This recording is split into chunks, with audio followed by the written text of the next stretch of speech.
Hello tout le monde, bienvenue sur le podcast SCPI sans filtre. On a l'honneur aujourd'hui d'avoir Pierre-Antoine d'Iroko, le DG d'Iroko.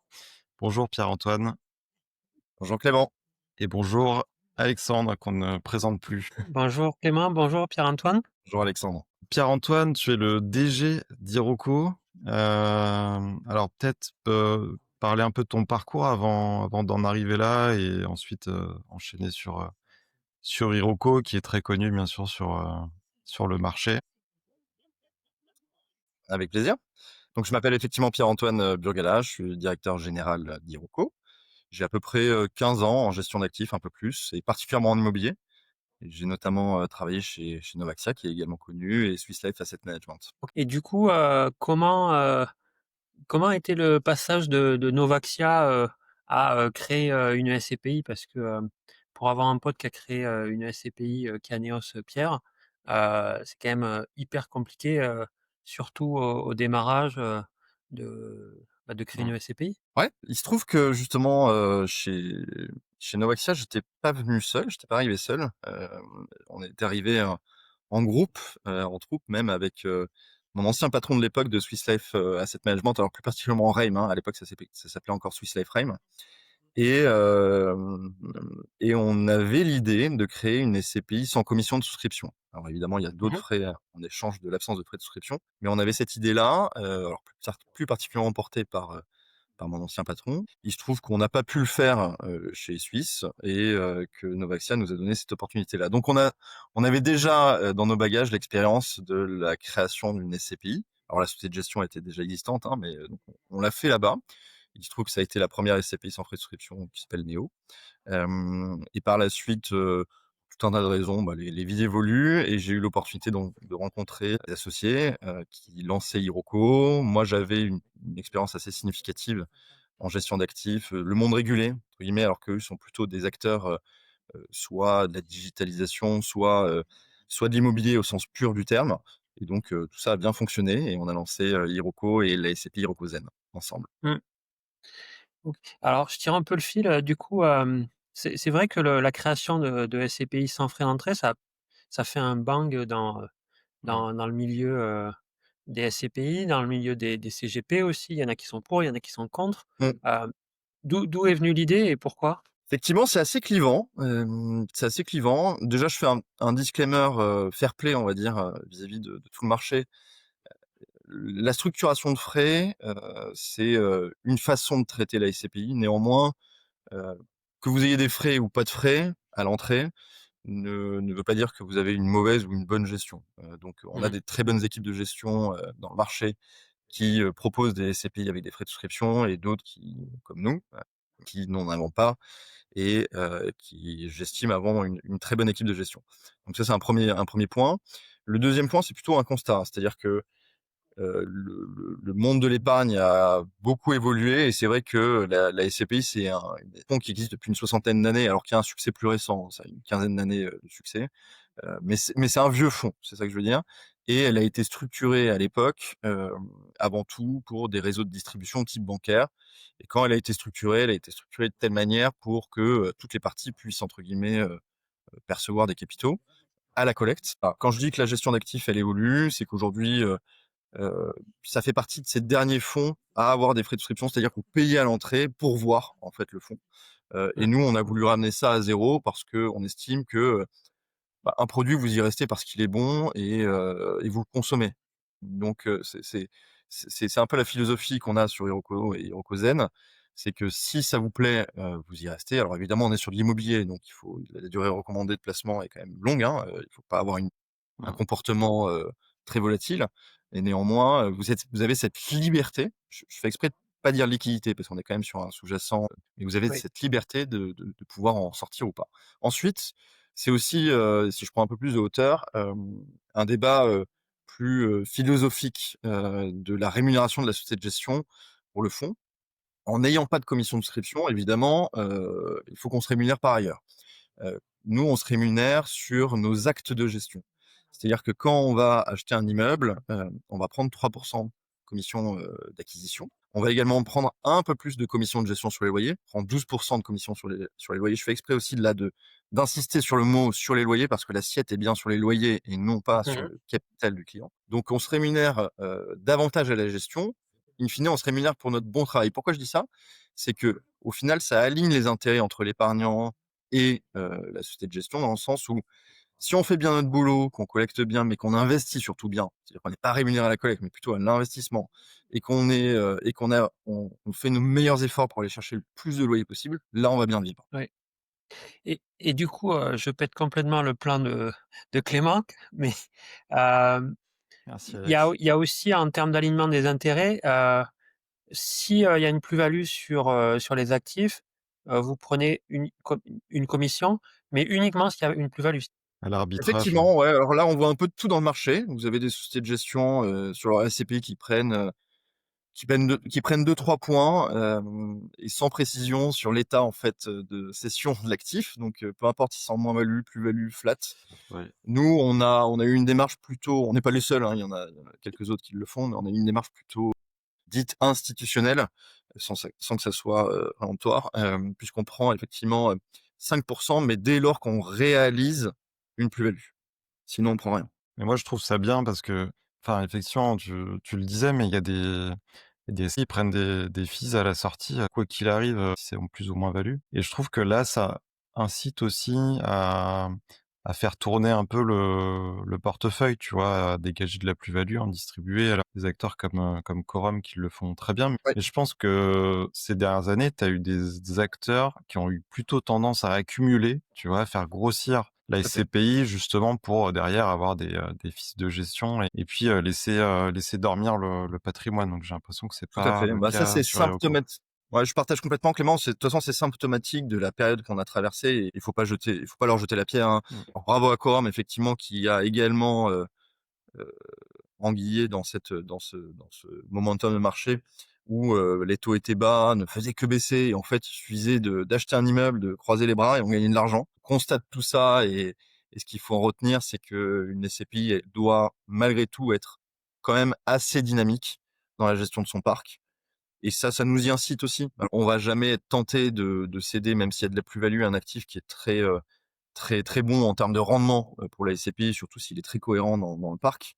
Mais Mmh. néanmoins, ça nous force à être un peu plus dynamique et à bien acheter surtout. Ouais et c'est vrai que juste pour, revenir à la structure de frais, j'avais vu passer une étude, qui comparait la structure de frais d'Iroko avec des SCPI plus traditionnels et finalement, enfin, en mettant bout à bout l'ensemble des frais, bah, c'était assez similaire au final et comme je le répète, souvent dans mes vidéos et finalement, c'est le TRI au final qui fait foi et le TRI, il est net de frais pour l'investisseur donc au final, ouais, c'est pas tant se questionner sur la structure, c'est plus, voilà, ouais, effectivement, la performance sur la durée. Je trouve que vous commencez à avoir un track record donc là, ça fait 5 ans, c'est ça que vous dépassez vos objectifs de Ouais, taux de distrib. tout à fait. Et voilà, c'est des signaux plutôt encourageants et puis, il y a eu beaucoup de nouvelles SCPI qui se sont lancées et qui ont pas justement encore ce track record donc je trouve que ça J'imagine qu'on va en parler, mais effectivement, la période nous a été très favorable, hein, encore plus qu'à nos débuts, puisqu'au final, on s'est lancé la SCPI Hirokozen, on l'a lancée en novembre 2020, donc avant la remontée des taux. Et on fait partie, de ces quelques SCPI qui ont pu constituer un stock, conséquent, dans un environnement qui était très contraint pour le vendeur, alors qu'au final avant c'était, plutôt l'inverse. mais je trouve ça vachement bien d'avoir, un peu disrupté le marché avec cette structure de frais et je trouve que Iroko s'insère peut-être plus dans la digitalisation. En tout cas, on a vu, bah, je sais pas, on se baladait dans le métro sur Paris, on voyait des pubs, Iroko, voilà, accessible à tout le monde. Je me souviens, hein, c'était déjà il y a quelques années Ouais, et en fait, bah, ouais, ça s'est peut-être un peu plus démocratisé grâce à vous, je pense qu'on a eu un petit impact, effectivement. avec les souscriptions en ligne, tout digitalisé et cetera donc et puis ça a forcé aussi d'autres acteurs, à peut-être plus, va peut-être plus, se développer là-dedans, quoi. Aujourd'hui, si on regarde un peu la stratégie, de la SCPI, comment tu la décrirais, En quelques mots, donc la SCPI, comme je le disais, juste à l'instant, Hirokozen, elle a été lancée en novembre 2020. Mmh. Donc mine de rien, dans un contexte qui était également très chahuté, puisque je sais pas si tout le monde s'en rappelle, c'était le Covid. Mmh. Donc quitte à se mettre des contraintes, c'en était une belle. Et donc on s'est lancé donc avant le Covid, alors que la planche à billets, tournait à plein encore, et qu'il y avait la SCPI fonctionnait très bien. C'est-à-dire que c'était, Mmh. quand je dis la SCPI, c'était la SCPI au sens large. Le marché de la SCPI, ça collectait, 10 000 000 11 000 000 et donc on s'est retrouvé au milieu de mastodontes, qui sont un peu en difficulté aujourd'hui d'ailleurs, et à devoir trouver, un axe de différenciation. Donc quand on a lancé la SCPI, pendant le Covid, déjà, c'était le premier enseignement du Covid, c'était que ce qui se pratiquait auparavant, c'est pas forcément la bonne idée. Et je parle là de thèse d'investissement. Si vous vous rappelez bien, auparavant, on avait surtout des SCPI qui étaient, très thématiques, voire Mmh mh. monothématiques. Je fais que du bureau, je fais que du commerce, je fais que la logistique, et cetera. Mmh. Donc ça, encore une fois, c'est constat, vis-à-vis du Covid. Une classe d'actifs aussi pertinente soit-elle à un moment donné, elle peut ne plus l'être à un autre moment. Donc, en allant à contre-courant, des SCPI de l'époque, nous on s'est dit: «On veut une SCPI qui est ultra diversifiée, opportuniste et qui a cette capacité d'aller investir sur tout secteur d'activité». Donc, évidemment, au lancement de la SCPI, on n'a pas fait d'hôtellerie, c'est assez simple à comprendre. On faisait assez peu de bureaux. Quand on achetait du bureau, à l'époque, ça a un peu changé, hein, mais on achetait, avant tout, du bureau, loué à de l'étatique. En revanche, on a acheté beaucoup de commerce, on a acheté beaucoup de logistique, et cette diversification, on l'a également appliquée, d'un point de vue géographique. Alors au début, on était, très franco-français, puis par la suite, on a fait notre premier actif en Espagne qui était une mémoire, hein, là, c'était il y a 5 ans déjà, mais qui était un supermarché en plein cœur de Barcelone, tout petit supermarché d'IA. Ensuite, on est allé, en Irlande progressivement, on est allé, aux Pays-Bas, en Allemagne. Et désormais, la SCPI, elle est diversifiée sur 6 pays. Cette diversification sectorielle et cet opportunisme, on se l'applique à la fois d'un point de vue sectoriel comme géographique. Donc on Ouais. achète de tout. Et on avait, historiquement, et on l'a toujours, une approche qui est, assez singulière pour exister justement par rapport à nos petits confrères, ou aux confrères d'ailleurs, c'est une approche très granulaire. C'est-à-dire que les actifs qu'on visait à l'origine, et d'ailleurs ça a été largement repris depuis, et vous voyez pas mal de SCPI qui sont, sur ce segment-là, les actifs qu'on visait étaient entre 1 et 10 millions d'euros pièce. Donc c'est-à-dire tout petit. Pourquoi on a fait ça à l'époque? C'est que, le marché était très concurrencé. Encore une fois, il y avait la planche à billets, donc l'argent était gratuit, et on voulait pas entrer évidemment en compétition avec des acteurs capables de shooter une offre, quand nous, on y arrivait péniblement, et donc il y avait une course à l'échalote, donc ça faisait monter les prix. Donc on s'est positionné sur un segment où il y avait beaucoup moins de compétition, ce qui nous a permis d'aller chercher davantage de rendement. Voilà. Et cette stratégie-là nous a permis de battre notre objectif de rendement non garanti, qui était de 5,50, dès la première année, et de faire, 7,10 de rendement en 2021, et donc de commencer à exister. Ensuite, on a eu un autre effet qui s'est opéré donc à l'été 2022, c'est qu'il y a eu une remontée des taux qui a été, assez significative, puisqu'on a pris 400 points de base, hein, quand même. Et ça, c'est tombé à pic. Pourquoi je dis ça? C'est qu'on on avait une collecte qui était exponentielle.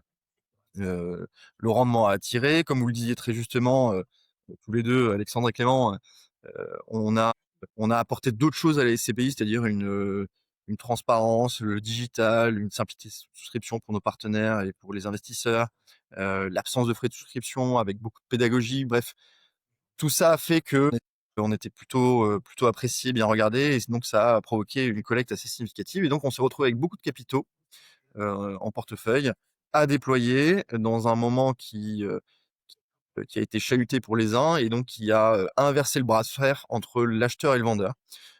Et donc, on a pu acheter des actifs qui présentaient, et qui présentent toujours, hein, d'ailleurs, des risques rendements extrêmement bons pour la SCPI. Donc on a fait que reluer au gré des années le portefeuille de la SCPI, et donc aujourd'hui, vous allez comprendre où je veux en venir, c'est qu'on a une SCPI qui, à la base, était plutôt high yield, donc elle avait vocation, à aller chercher du «bon risque» entre guillemets, mais sur des petits actifs bien ciblés, sur tout secteur d'activité, toute zone géographique d'Europe de l'Ouest. Et désormais, la SCPI Hirokozen, qui fait autour des 1,2 milliard de capitalisation, elle est devenue beaucoup plus patrimoniale. On achète même du prime, par exemple, au UK, parce que justement, elle a eu profité de cette collecte significative dans un moment où, bah, l'acheteur a le pouvoir. Et du coup, vous êtes OK. moins sur cette granularité, entre 1-10 Non, millions et on mmh, se travestit pas. Alors évidemment, je vais un peu aller, à l'envers de ce que je vous ai dit sur le début de la thèse d'investissement.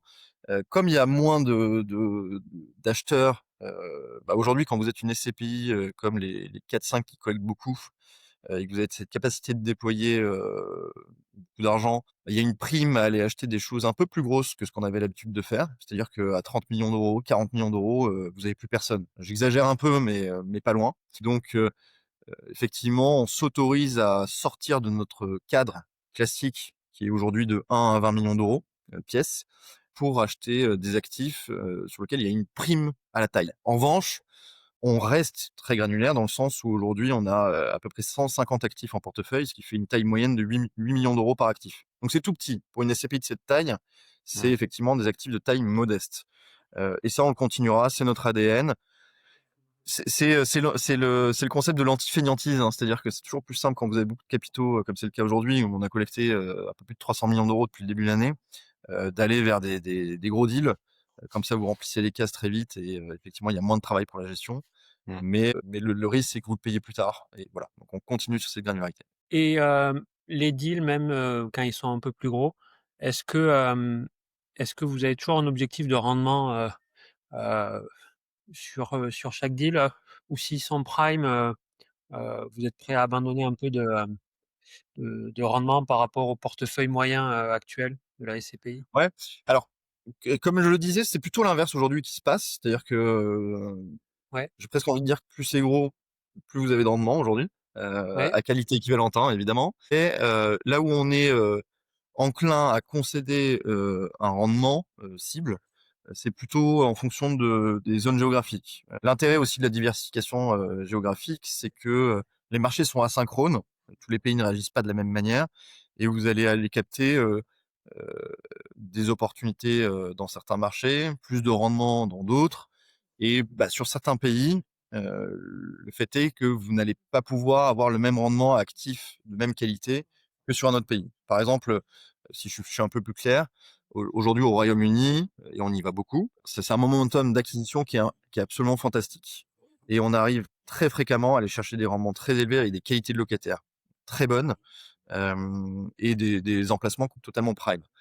Si on veut avoir la même attitude, par exemple en Allemagne, c'est plus difficile. Quoique en ce moment, c'est plutôt un bon moment. Je vous donnerai peut-être un exemple sur un actif qu'on a acheté en Allemagne. Pendant très longtemps, par exemple, en Allemagne, on a eu extrêmement peu d'actifs. Enfin, la pondération de l'Allemagne dans la SCPI était très faible. Pourquoi? Parce que les rendements à qualité équivalente en Allemagne Mmh. étaient beaucoup plus bas que ce qu'on pouvait aller capter en France, en Espagne, en Irlande, etc. Ouais, c'était Après, très vous bas. avez aussi le phénomène des micro-marchés. Bah, quand vous avez un marché où il y a, de la compétition et qu'il y a très peu de volume, bah, évidemment, ça tire les prix par le haut. C'est pareil pour les secteurs d'activité. Aujourd'hui, on a beau regarder, retourner ça dans tous les sens, la santé, nous semble aujourd'hui, un peu overpricée, et donc on n'y va pas. Dommage parce qu'il y a un gros portefeuille à vendre, d'un ac mais en parlant de ça, vous avez quand même pas mal de bureaux, genre 27 de ce qu'on a pu voir. Ouais. Il y en a pas mal qui dit déjà, c'est quel type de bureau? C'est du bureau parisien? C'est du bureau, Mmh. étranger? Et qu'est-ce que tu répondrais aux gens qui disent: «Oui, le télétravail, la vacance», Déjà, je vais répondre à ton premier point. Pas mal de bureaux, au final, ça reste assez faible, hein, dans l'environnement des diversifiés, effectivement, on est, 27-28 hem, de bureaux et d'ailleurs ça avait augmenté significativement, surtout l'an dernier, où on est allé chercher, la ce que j'appelle la prime de désamour du bureau. Donc maintenant pour revenir, sur, le bureau au sens large, je pense qu'il peut pas être, abordé d'une manière, c'est pas noir ou blanc, le bureau. C'est-à-dire que le bureau, il a profondément changé depuis le Covid, même s'il y avait quand même une tendance de fond auparavant du Covid. Le télétravail, c'est pas un concept nouveau, ça a juste été accéléré par le Covid et aujourd'hui effectivement, les gens s'y sont habitués, particulièrement en France, hein, d'ailleurs, et mine de rien, c'est aussi un moyen, avec les évolutions technologiques, la visio et cetera, pour une entreprise d'avoir des surfaces moins grosses, donc de payer moins de loyer, qu'auparavant. Donc là-dessus, je vais commencer à aborder le sujet de sous-catégories de bureaux. Heu, il y a tout dans le bureau. Évidemment, l'immeuble de bureau dans le nord de Paris, comme ça a été le cas, 15 000, 20 000, 25 000 m². Celui-là, c'est plus la demande d'aujourd'hui. Alors il y a toujours des grosses boîtes qui veulent avoir toutes les ressources d'une même de leur entreprise dans un seul lieu, mais c'est assez rare. Je le donne effectivement, c'est clairement pas, une sous-catégorie du bureau qu'on affectionne et sur laquelle on se positionne, pour répondre à une partie de ta question. En revanche, les immeubles de bureaux de taille moyenne qui sont bien dans leur marché, qui sont, en plein cœur de grandes métropoles, celui-ci, il a encore un très long avenir devant lui. Il est en mutation, il y a du service dedans, il marche très bien et d'ailleurs tu parlais, est-ce qu'on achète du bureau dans le cœur de Paris? La réponse est non, malheureusement. Pourquoi? Parce que, le bureau en plein cœur de Paris est extrêmement cher. On tape des loyers qui sont, absolument, monstrueux. Pourquoi? Parce que, ça n'est que la conséquence de ce que je te dis auparavant, c'est-à-dire que les boîtes ont quitté les grands ensembles de bureaux pour se recentrer au plein cœur des villes et donc, aujourd'hui quand tu veux louer un actif de bureau, à Saint-Lazare, bah, il faut t'accrocher. Parce qu'il y a un taux de vacances qui est extrêmement bas et il y a très peu d'offres. Mmh. Donc nous, qu'est-ce qu'on achète? Pour donner quelques exemples, on a acheté un bureau mixte, en plein cœur de Londres, à la City. On a acheté, le siège de Morgan Stanley à Glasgow. On a profité de la crise pour acheter un fonds qui était distress, donc qui avait besoin de liquidité, au pied de la gare de Lille, qui est loué à, Eurostar, Caisse des Dépôts, BNP. Donc c'est ce type de bureau qu'on achète, des bureaux à taille modeste, mais qui répondent à une demande et qui répondront à cette demande. Et oui, je pense, l'immeuble de Glasgow, en fait, ça illustre pas mal, la tendance enfin, il y a beaucoup d'entreprises qui annoncent, un peu la fin du télétravail, ou en tout cas un retour en arrière, Aussi.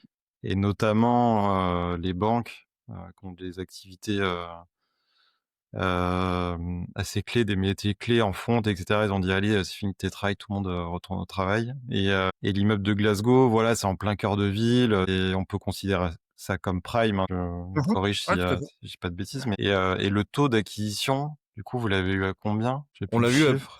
près de 8. Ouais, près de 8, quand il y a quelques années, c'était, Ah, c'était impossible. ouais, Bah, ça si je te existait donne pas. un exemple d'un truc concret, heu, où enfin la remontée des taux a vraiment fait changer les choses, justement, c'est celui de Lille. Ça, c'est un actif qui aurait été présenté à 6,5, encore un an avant. Donc, effectivement, quand tu l'attrapes à 8,05, puisque c'est son rendement, tu es très content et tu sais que tu embarques un rendement long terme avec des belles signatures, bien placées.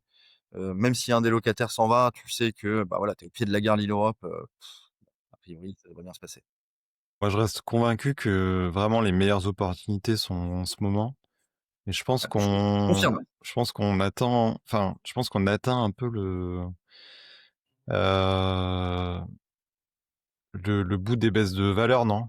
Non, enfin, je sais pas ce que tu en penses, tu vois? Toi qui as de l'expérience, qui as vu un peu comment les prix ont évolué ces dernières années, mais est-ce qu'on n'arrive pas au Oui et bout non. de la baisse, tu vois? Oui et non. Alors là où je te rejoins, c'est que, le meilleur moment est probablement maintenant. Alors il était peut-être même encore mieux il y a une petite année, parce que pour le coup, on était vraiment seul au monde. Il y avait très peu d'institutionnels et on était, en tout cas en France, hein, sur le marché français, en termes des SCPI, on était 3-4 à se disputer, quelques actifs, donc ça c'était fantastique, hein. Ouais. Néanmoins, ça reste encore un très bon moment d'investissement et d'ailleurs on se force à faire de la dette parce que, bah, la fenêtre d'investissement est justement très favorable. Là, la baisse des taux, elle se stabilise. Donc ça baisse pas autant que, on l'avait prévu, auparavant. Donc c'est très bon pour la SCPI, c'est-à-dire que tant qu'on a beaucoup de collecte, qu'on ait cette capacité d'aller chercher en plus de la dette, et qu'on continue d'acheter des actifs qui reluent la performance du portefeuille, allons-y gaiement. Effectivement, là où je te rejoins, c'est qu'à un moment donné, bah, tout ça aura une fin. Et et notre mission à nous, en tout cas à l'investissement, c'est d'emmagasiner le plus de stock immobilier possible avec des rendements élevés. Car quand les baisses seront un peu plus, profondes, ce stock va s'apprécier et on sera ravis d'avoir du rendement élevé, avec un stock qui s'apprécie. Mmh et tu parlais du UK qui avait beaucoup d'opportunités en ce moment. Du coup, le risque de change, comment c'est géré? Est-ce que ça fait partie heu, de l'analyse de se dire: «OK, la livre est basse», enfin, j'ai pas les cours, mais Comme, je connais pas un acteur qui couvre les loyers, en tout cas le change sur les loyers. peut-être à Heu, l'acquisition?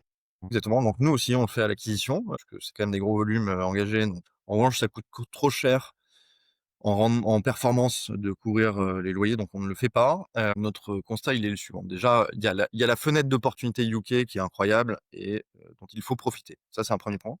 Ensuite, le deuxième point, c'est de se dire que, cette SCPI, donc Hirokozen, et c'est le cas pour, notre consoeur, ont des tailles, critiques qui leur permettent, de prendre ce risque de change, et de s'exposer à un marché, et à la limite, c'est presque sain. C'est-à-dire qu'on parlait de diversification tout à l'heure, sectorielle, géographique. La diversification de devises, c'est quand même pas une mauvaise idée non plus. Ensuite, en fait, en regardant, d'un point de vue plus pragmatique, entre les effets de bord qu'on peut avoir sur les devises et les couvertures, en fait, le calcul est vite fait. Il vaut mieux prendre le risque de change. Et du coup, alors, vous avez un confrère qui lance une SCPI, Oui. pure UK, donc eux, c'est vraiment, 100 devises et cetera.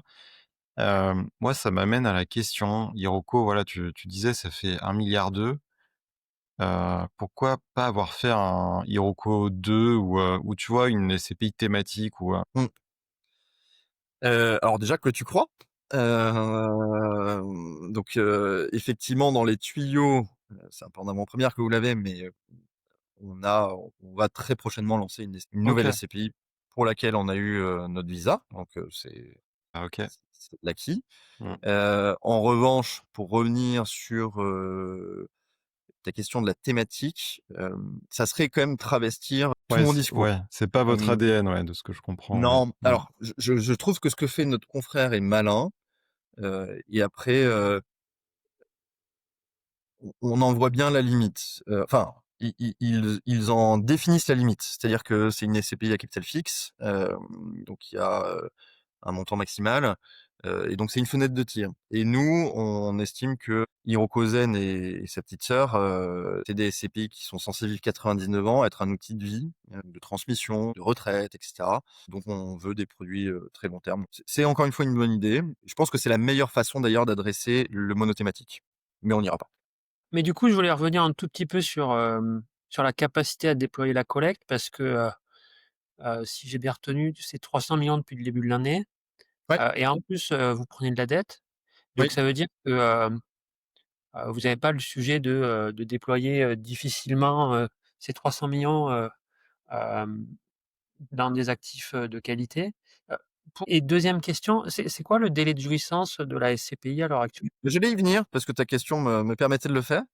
Donc on a un délai de vigilance qui est assez court, enfin d'ailleurs qui est le plus court, hein, dans les market practice puisqu'il est à 3 mois plein. Oui, ce qui est pas le cas Donc de tous effectivement, les SCPI.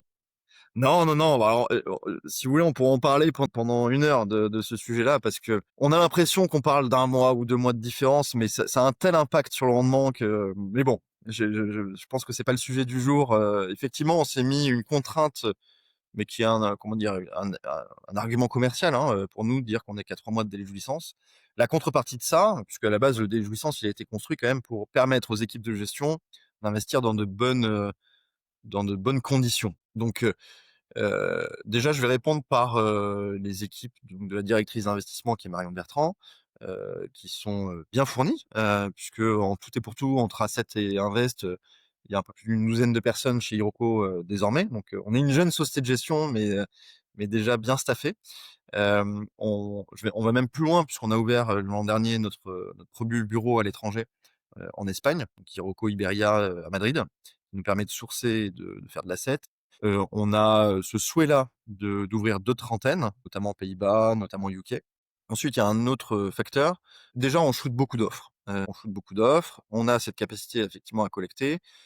sans prétention aucune, aujourd'hui, Iroko est très identifié dans le marché. Un broker qui nous enfin, il y a pas un deal qu'on voit pas passer. Ou alors c'est du off market et tout un tas de raisons, mais, on a énormément, de dossiers qui arrivent aux équipes d'investissement, qui sont analysés.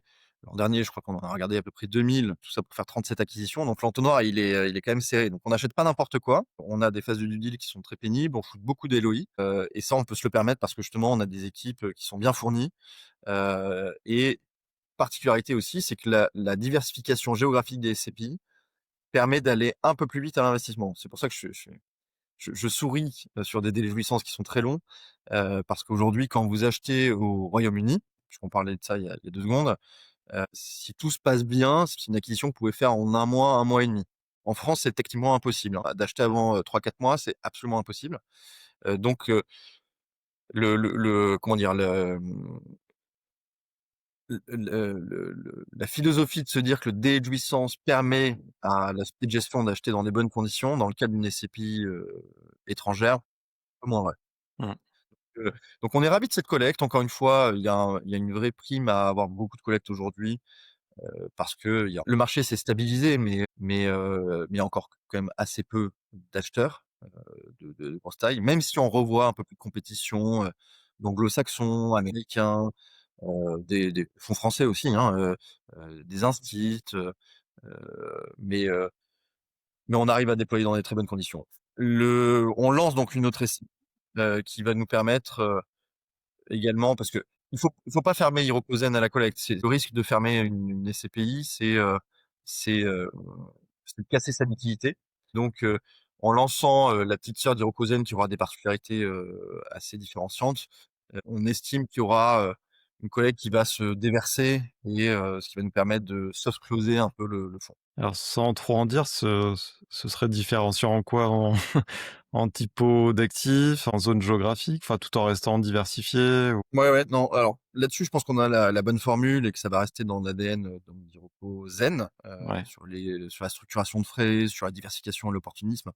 En revanche, on a su entendre, quelques remarques d'épargnants, de partenaires, sur, la présence dans le portefeuille d'Iroko Zen d'actifs en France et donc on y remédiera. De la petite sœur et juste pour revenir, ouais, aux acquisitions et au timing d'acquisition, donc effectivement, c'est important d'avoir les équipes de gestion, d'investissement qui déploient rapidement le capital et la force d'une SCPI, c'est que, en fait, vous achetez sans conditions suspensives. Je le rappelle Mmh, aux auditeurs, mais en fait, vous arrivez cash et derrière, ouais, ça permet de pouvoir, effectivement faire l'acquisition, très rapidement et heu et outrepasser d'autres acteurs qui, eux, arrivent avec exactement. de la dette ou, une obtention de crédit, Et et et cetera. et et on a quand même de la dette donc, hein, ce qu'on se disait, et d'ailleurs, Alexandre, pour, continuer sur le terrain de, l'emploi à ressources vis-à-vis de notre délai de jouissance qui est court.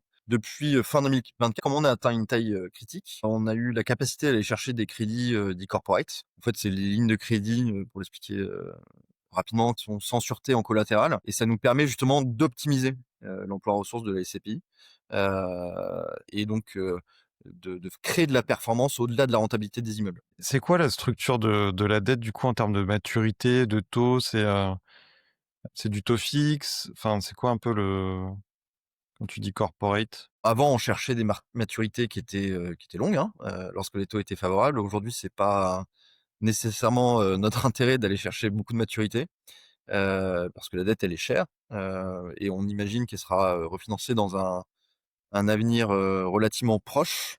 Donc on cherche aujourd'hui des prêts, in fine ou quasi in fine, avec un amortissement global de la dette, qui ne doit pas excéder à peu près 2. Aujourd'hui, on a un peu plus d'un 2, un 3. Donc en fait, la SCPI, il faut quand même toujours avoir en tête, même si elle va chercher de la dette, que c'est un fonds de rendement et qu'on veut garder, cette capacité, pour la SCPI à distribuer du résultat. Donc pour répondre à ta question, la dette, oui, elle est plus chère qu'auparavant, mais on continue à en faire parce qu'elle est, encore une fois, je le disais tout à l'heure, elle est, relutive. On a un spread, donc une différence, hein, entre la Mmh. rentabilité du parc immobilier et du coût, de la dette qui est, encore excellent. Pourquoi je dis ça? Puisque si je prends tout notre stock aujourd'hui, le rendement acte en main moyen de notre portefeuille, il est à peu près à 7,4. Ce qui est d'ailleurs un bon indicateur. Moi, j'adorerais que cet indicateur, il soit obligatoire dans les rapports des sociétés de gestion. Enfin, peu importe. C'est un autre sujet. Donc, on est à peu près à 7,4 de rendement avec temps main et le coût de la dette, il doit être autour des 4,5, 4,60. Donc là, on a un spread de 3%, ce qui reste très bon. Ouais, c'est un bon effet de levier et puis comme tu dis, tu pourras toujours la refinancer, Exactement. quand les taux commenceront à baisser. J'espère que ça va être le cas. Enfin, en tout cas, c'est ce que la BCE a commencé à faire Si donc tu as une boule de cristal, il faut la sortir maintenant. bah, je vous le souhaite en tout cas. Alexandre, toi, tu avais une question sur l'assurance Oui, vie, ouais, sur un peu l'emprise alors des assureurs, ouais. en fait, j'ai plein de questions sur, l'assurance vie. OK. Il y en a qui sont pour, il y en a qui sont contre de distribuer, dans des contrats d'assurance vie. Derrière ça, il y a aussi la peur de l'événement, Capimo, qu'il y a Mmh. eu, il y a pas très longtemps, qui a fait pas mal de mal, aux épargnants et puis à certains CGP qui, plaçaient la trésorerie d'entreprise sur Capimo. Super idée. Hem, du coup, je voulais un peu avoir ton point de vue sur, cette stratégie, de distribution et comment, peut-être, diriger, la collecte, heu, par ce biais-là? Quand on a lancé Hirokozen et même Hiroko, on était un nouvel acteur. Alors depuis, ça fait quelques émules et il y en a beaucoup plus qui se lancent, il y en a pas mal qui se lancent d'ailleurs, mais d'ailleurs preuve que c'est un bon timing d'investissement, hein, quand vous voyez autant de SCPI qui se lancent ou de nouveaux entrants qui se lancent, c'est un excellent signal comme quoi il faut acheter. Bon ça c'était une petite parenthèse. Mais bon, quand on a lancé Hiroko, on n'est pas adossé à un groupe bancaire, on n'est pas adossé à un assureur, on n'a pas, de gros, heu, de gros acteurs de l'épargne dans le capital, société de gestion. Bref, on était, un peu seul, hein, et donc, autant dire qu'aucun acteur et pourtant j'ai mis mes meilleurs efforts, hein, mais aucun acteur assurance vie ne voulait de nous. On était petits, on n'était pas connus, on était connus dans le sens où ça fait un moment qu'on est dans le marché, hein, mais en tout cas la société de gestion n'avait pas fait ses preuves. Donc, nous mine de rien, aujourd'hui on a plus de 20 000 épargnants, au nominatif, j'insiste là-dessus, et qui représentent, la très, très, très, très, très grosse majorité de notre collecte. Et ça continue. C'est-à-dire que Hirokozen est une SCPI qui collecte avant tout au nominatif. Le Les assureurs, on a commencé à bosser avec eux, depuis peu, en tout cas avec des pure players depuis peu. Et donc c'est une part très négligeable de la collecte, de la capitalisation de la SCPI. On est autour des 10. Donc ça reste un risque qui est très mesuré. Donc ça, c'est un problème quand je alors Capimo, c'est une SCI support du C, donc là, à moins d'être vendu par assureur, ça ne peut pas être vendu. Donc là, c'est sûr que c'est 100 exposé, aux assureurs.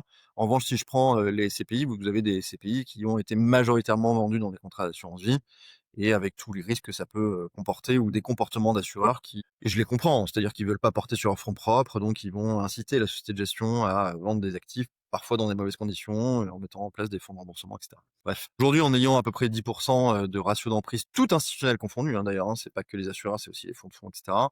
On n'est absolument pas en risque et d'ailleurs, c'est un pourcentage que je suis enclin, à accepter de voir progresser parce que, ça reste encore faible. Ensuite, il y a un changement de comportement des assureurs. Vous avez quelques pure players, de la SCPI ou en tout cas de l'immobilier en assurance vie qui ont, complètement changé, leur façon de traiter la SCPI. Alors non pas sur les caractéristiques, hein, il y en a qui sont plus ou moins bien disants, mais plutôt sur la façon de piloter l'emprise. Donc on travaille avec notamment avec un assureur qui est très connu pour être très bien disant, sur la SCPI en assurance vie, qui est Spiarica. Et tous les mois, on s'appelle, sur l'emprise de la SCPI dans les contrats, et c'est sain et je pense qu'on ne c'est pas demain qu'on retrouvera des comportements un peu foufous sur de la collecte en assurance vie. Mais en plus, OK. j'avais entendu qu'ils avaient justement, fermé les arbitrages Spirica, tu sais, vers Ouais, Hirokozen. Donc je ouais, pense qu'effectivement, il y a vraiment un ratio d'emprise, tout à fait qui et ce doit qui se nous va jouer. très bien. Ce qui nous va très bien. On est ravis d'avoir beaucoup de collectes, mais effectivement, l'année dernière, d'ailleurs encore en début d'année, on était ouvert à tout type de souscription pour Spirica. Le problème, il était double. Déjà, c'est que Hirokozen est la première SCPI en collecte chez eux, pour une classe d'actifs qui est un peu boudée, ce qui est quand même assez Mmh. cocasse. Et ensuite, le sujet, c'est que, pour l'assureur, c'était compliqué à gérer dans le sens où on avait, énormément d'ordres qui étaient en sortie d'un fonds qui tanguait un peu vers Hirokozen. Si vous voulez, ça arrange pas l'assureur. Mmh. Ouais, Et OK. entre la collecte qui était dynamique et effectivement, ce comportement-là, c'est pas un bon calcul. Et donc le but étant aussi quand même de pouvoir offrir de l'Hirokozen le plus longtemps possible aux épargnants de cet assureur-là. Donc moi, ça me va très bien que ça soit que du cash. On conserve une collecte qui est dynamique, qui l'est moins évidemment, hein, vous vous en doutez, mais heu, mais c'est très bien. Continue dans mes questions un peu, je sais pas compliquées, mais pour, pour voir un peu ce qui pourrait se passer, le fait de pas avoir de frais, d'entrée, hem, les potentiellement, est-ce que les épargnants ne peuvent pas se dire, si ça se passe mal, je peux retirer sans frais facilement et comme les SCPI, c'est quand même, quelque chose, où la liquidité, bah, elle demande d'être, assurée par, l'achat, la vente des actifs. Ouais. Mmh. C'est quoi ton point de vue par rapport à ça pour, Ah ouais, elle me plaît bien ta question parce que, ça a été un des arguments de nos confrères bienveillants, le plus souvent mis en avant. C'est effectivement, oh là là, les investisseurs vont avoir un comportement, très, très volatile. Heu, bon déjà, aujourd'hui, on n'a pas de retrait. C'est-à-dire que vous avez en face de nous des CPI qui, en tout cas temporairement, montrent des rendements à plus de 8, 9, 10, on a même vu du 12. Enfin bref, après on juge ou pas la pérennité du 12, mais peu importe. Donc on n'a pas eu de comportement, très volatile et de gens qui sont sortis alors qu'ils avaient pas de pénalité de sortie et cetera. Ensuite, tu réponds, toi-même à la question dans le sens où, effectivement, le sous-jacent d'une SCPI, ça reste de l'immobilier et donc du non coté. En étant sans commission de souscription, c'est pas pour autant qu'on offre de la liquidité. Dans le sens où, encore une et c'est pour ça que je parlais tout à l'heure de la différence entre liberté et liquidité. Une SCPI, elle est à capital variable, porte bien son nom, le capital est variable et les retraits sont exécutés dès lors que vous avez des acheteurs en face. Donc comme toute SCPI, si le marché se grippe, on ne sera pas plus liquide que n'importe quelle autre SCPI. Donc les commissions de souscription, moi quand j'entends l'argument de dire que c'est, heu, autant je partage l'avis de dire que les qualités des équipes de gestion, peu importe s'il y a des commissions de souscription, enfin, on s'en fiche. Autant de dire que ça permet de faire de la rétention d'investisseurs, là, je l'ai pas. Le meilleur exemple, c'est de regarder le marché des parts, et justement les demandes de retrait sur des CPI, qui souffrent un peu. Vous avez des investisseurs là-dedans qui avaient, souscrit il y a 2 ans et pourtant ils se sont pris, 10 de frais de souscription et ils veulent sortir. Donc c'est pas parce que vous avez des frais de souscription ou pas de frais de souscription que vous allez empêcher ou favoriser le retrait de parts. Donc, demain, encore une fois, si le marché se grippe, alors ce qui est pas tout à fait la tendance, parce qu'on est plutôt dans l'immobilier, c'est comme toutes les classes d'actifs, hein, il y a un cycle, il y a des cycles. On est plutôt dans un cycle qui est favorable aujourd'hui, mais en tout cas, si le marché se grippe demain, on ne sera pas plus liquide qu'une autre SCPI. OK, merci. Clément? Ouais, non, mais moi, enfin, je suis assez d'accord, mais on en revient à la performance finalement. Tant que tu as de la Exactement, performance, du rendement, que c'est c'est le bien juge de géré, paix. Ouais, je vois pas pourquoi tes épargnants, voilà, ils commenceraient à c'est sortir le en juge de masse. paix. Ouais C'est le et juge de paix. Avec ou sans frais de souscription, c'est le juge de paix. ouais, exactement et effectivement, dans un contexte où tu as les livrets, qui baissent, la situation qui est assez politiquement instable en France et cetera. Moi, je trouve ça vachement bien d'avoir des CPI aujourd'hui qui voilà, distribuent du rendement à plus de 7 et ça montre que l'immobilier redevient vraiment attractif Exactement. Ouais, ouais. et et voilà, je trouve Exactement, ouais.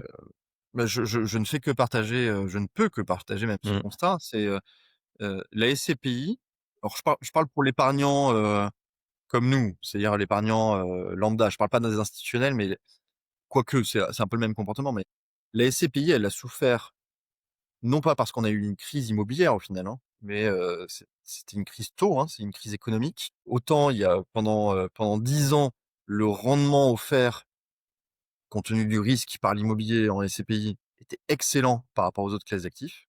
Tu vois, tu t'en parles toi-même, hein, tu parlais du livret A, mais on peut également parler des comptes à terme. Un instit ou un particulier qui prenait un compte à terme, péniblement, il avait 0,50, tu vois? Et quand on t'offrait en moyenne du 4,50, en 2018-19, sur de la SCPI, c'est merveilleux. Franchement, le risque, il est bon. Ouais. Et aujourd'hui, avec cette nouvelle génération de DCPI, je mets pas Kirokozen dans le sac, hein, qui offre du 7, voire du 6,5, du 7,5. Bah, Mmh. le rend la prime de risque en allant sur l'immobilier, elle est excellente. Donc je pense que c'est Ouais, tu te couvres de l'inflation, enfin, ouais, franchement, en allocation, c'est très pertinent et que ce soit franchement en direct, en assurance vie, même à crédit, tu vois? complètement. C'est redevenu hyper pertinent. Je pense que c'est important de le rappeler. Hem Je pense qu'on arrive au bout des des questions, challenger sur tout ça, mais c'est très clair en tout cas, merci. Est-ce que tu as peut-être un mot de la fin, ou une petite anecdote ou une punchline pour nos auditeurs sur Iroko? Qu'est-ce qui voilà, pour leur donner Ouais, envie de souscrire, nous contacter? hem, alors une anecdote, puisque vous m'aviez demandé d'y réfléchir avant cet entretien, c'est assez marrant donc j'en parle, donc je reviens sur l'immobilier cette fois-ci. Donc on était en exclu, auprès d'un investisseur institutionnel, en l'occurrence c'est une SCPI français donc, pour l'acquisition d'un portefeuille, de 2 commerces, loués à une belle enseigne de bricolage. Et lors de notre due deal, on a découvert que, un des actifs, partie du bâtiment, qui nous était vendu donc par cet acteur, ne lui appartenait pas en réalité.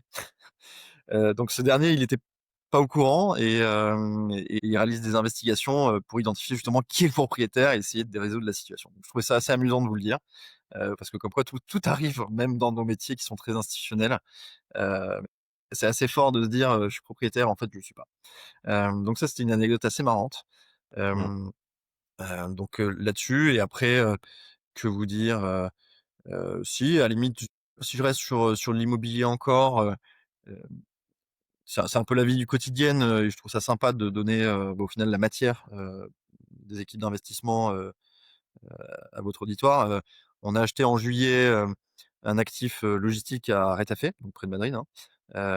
Et c'est une zone qui est très connue pour la logistique, où il y a beaucoup de locataires, de bonne qualité, compte tenu de la zone. On était rentré en exclu, sur un prix à peu près 12 millions d'euros, ce qui faisait un rendement acte en main, à 7,50, ce qui est très bien, la logistique dans ce coin-là. Et il y avait, dans les locataires, une start-up en aéronautique, sur lequel on avait, assez peu d'infos et notamment pas assez d'infos pour savoir ou non, si, il y avait une bonne solidité financière. Mais bon, on s'était dit franchement à 7,50, compte tenu de la localisation, le rendement attractif, franchement, on a une bonne opportunité pour acheter un actif, dans ce marché et au pire si le locataire, fait défaut, bon on aura cette capacité à relouer rapidement compte tenu de la zone et il se trouve que 48 heures avant le closing, on a vu que le locataire, venait d'être placé en équivalent de procédure de redressement judiciaire. Le vendeur, il avait une obligation de vendre, et c'est nous qui lui avons appris, ce qui est quand même assez marrant aussi. Donc on en a profité pour renégocier, hein, ça c'est un peu l'ADN d'Iroko. On dit souvent entre nous qu'on est des chiens de la casse, et donc on a fait baisser le prix de 750 000 €. Ça nous a permis de passer cette rentabilité de 7,50 à 8,05, mmh. et en plus, on a pris, un versement de 18 mois de loyer, heu, charges et taxes, pour, justement, se prémunir d'un potentiel départ du locataire. Ouais, le temps de C'est un relouer et super deal. cetera, ouais. Bah, ouais, ouais, tu m'étonnes et puis ça montre quand même le gros travail de due deal, des équipes. Exactement, alors là-dessus, ça sera peut-être un des mots de la fin. Vous avez plusieurs façons de faire de l'immobilier, et en tout cas de faire des due deals, immobilières. Chez nous, c'est les équipes qui les prennent en charge à 100. Gros travail de due deal qui sont faites par les équipes d'investissement, hein, chacun est vraiment, tributaire de son deal et il doit le porter de bout en bout. Il y a beaucoup de sociétés de gestion qui délèguent ça à des avocats. Alors ça ce sont de très bonnes compétences, hein, mais c'est pas la même chose quand vous êtes celui qui défend en fait son beefsteak de deal, et un tiers. Eh ben, écoute, un grand merci Pierre-Antoine pour tes réponses, sur Iroko, podcast, CPI sans filtre. Du Merci coup, à on vous. on peut retrouver Iroko, bah, alors, on disait en direct via de l'assurance vie à crédit, via un cabinet SIF, comme épargne plurielle, bien sûr, Bien sûr. qui est référencé avec Iroko. Je trouve vraiment que la SCPI, voilà, elle est très bien gérée avec des performances qui sont là, et qui devraient être pérennes dans le temps. Alexandre, je te laisse peut-être, dire le mot de la fin? Bah, merci d'avoir pris le temps et merci d'avoir répondu à toutes les questions, même si, Mmh. certaines étaient plus difficiles que d'autres et puis, à bientôt sur Paris. Avec grand plaisir. Merci Ouais. messieurs. Bye bye, merci. Au À revoir. très bientôt. Merci.